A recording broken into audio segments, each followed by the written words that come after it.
There's a proposal to significantly increase teachers' salaries in Idaho. But Roland, many teachers don't like the idea. I explore why with Idaho Education News reporter Kevin Richard as one topic in this week's Making the Grade.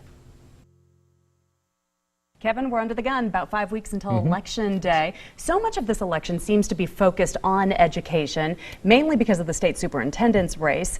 They had a debate, actually 3 of them last week. Give me your takeaway from the 2 women who are running. What are the big differences? Well, that's just it. There isn't a lot of big difference. I wrote about this the other day that Sherry Ibarra says during these debates that she feels like there's a stark difference between the 2 candidates. I don't pick it up that much.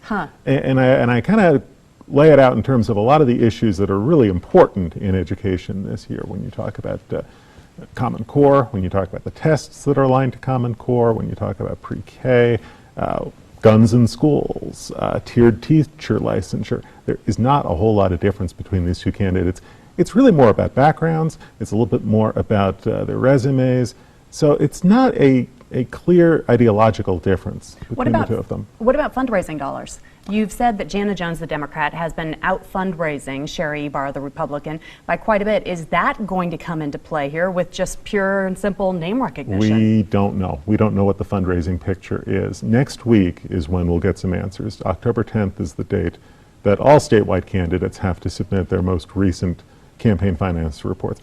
It'll be really interesting to see what kind of fundraising is Sherry Ibarra doing? What kind of fundraising is Jana Jones doing? Is this still a race, well, as it looked like this summer, where the Democrat had a fairly sizable fundraising advantage?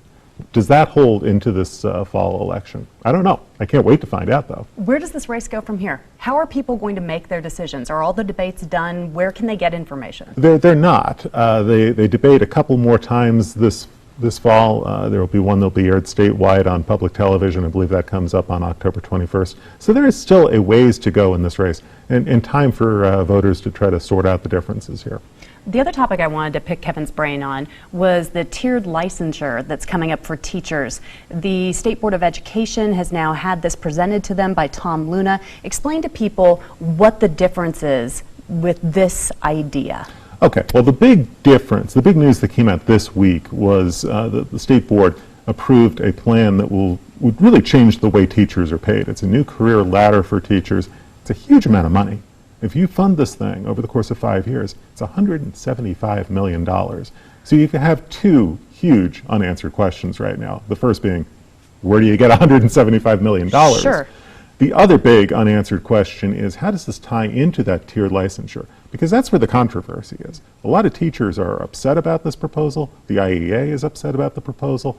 Even the 2 superintendents candidates are saying, you know, maybe we ought to slow down and figure out how to do that. So if you tie the teacher licensing to the teacher pay package, then it becomes a very complicated issue. And really, this is Tom Luna's almost last push in a sense, because the legislature is going to have to decide this issue, correct? Right. I mean, Superintendent Luna is supporting both of these concepts, but when the legislature gets its hands on it, Tom Luna is going to be in private business. He's not going to be there. A new superintendent will be. A brand new superintendent will be. So it'll be interesting to see how that new superintendent plays this issue and how much the legislature listens to her. There are going to be some public hearings on this coming up later this month. We'll be sure to let you know exactly when and where you can make your voice heard. And as always, you can read about these issues at idahoednews.org. They're following the politics of education better than anybody. Kevin, thanks for being with us for Making the Grade. Thank you.